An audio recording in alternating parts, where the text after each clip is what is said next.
If you've been looking at Medicare, then you're going to notice probably a bunch of different letters. And one of the things you must be asking yourself is, what do all these different letters mean? And what does it mean for me and for my healthcare?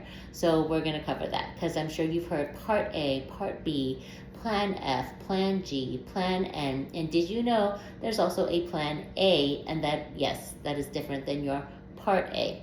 So we're going to go back to the beginning, which is Medicare is your hospital, which is Part A, and medical, which is your doctors, which is Part B. The problem with Medicare, or one of the problems with Medicare, is that it has gaps. There's deductibles, there's co-insurances, there's co-pays, there's things that you are responsible for. And so there are gaps in Medicare if you just have A and B. And so they made gap plans, so Medigap plans, to cover those gaps. It's called Medigap, or it's also called Medicare Supplement, because it's supplementing Medicare. But mostly it's covering the gap that Medicare doesn't cover. And it's only covering the hospital and medical gap. So it's not covering your drugs, your dental, your vision, your prescriptions. It's not doing any of that. It's just covering the gap of hospital and doctors. So the most common letters are going to be Plan F, G, and N, and that's what we're going to cover in this video. There are other letters, but these are the most prevalent that you're going to see in this country, and for a reason. So Plan F, think of F for full. F is going to cover everything that is not covered under A and B. So you should not get a co-pay, you shouldn't have to pay co-insurance, there's no deductible if you get a Plan F. Now, you had to be entitled to Medicare before January 1st, 2020 in order to get a Plan F. So if you were medically entitled for Medicare after January 1st, 2020, then you can no longer get a Plan F. But you can get the next most comprehensive thing, which is the Plan G. Think of G for great value, right? G for great value. G is going to cover everything that Plan F does not cover, except for one small deductible. It's $283 for the entire year. So let's say you go to the doctor in January, you might get a bill for $23.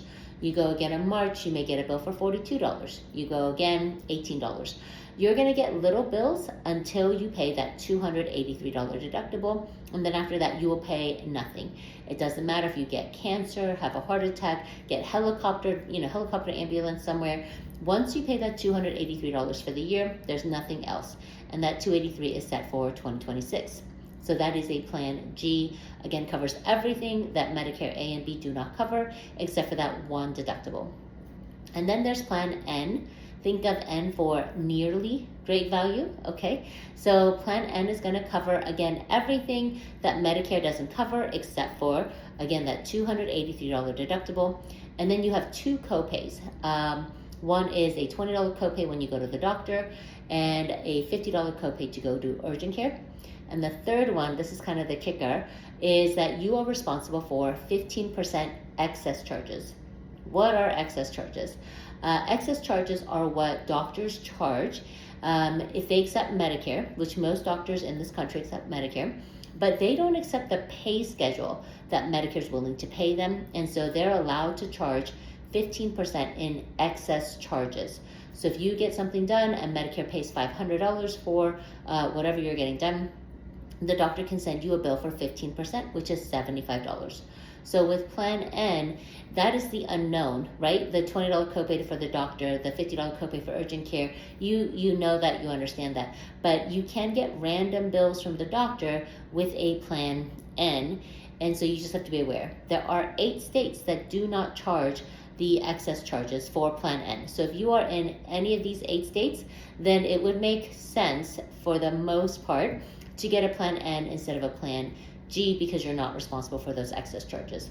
But Medicare is an individual choice, and Medicare is a choice that you're kind of going to make for the rest of your life. And so you do want to talk to somebody about this decision. It's your health care. You don't want to guess, right? You spent your whole life working in whatever industry you were working in. You didn't study insurance necessarily, or healthcare specifically. And so you want to make sure that the plan you pick is the plan that makes the most sense for you when it comes to giving you peace of mind and fitting in your budget. So, but overall, that is the difference between a Plan F and a Plan G and a Plan N.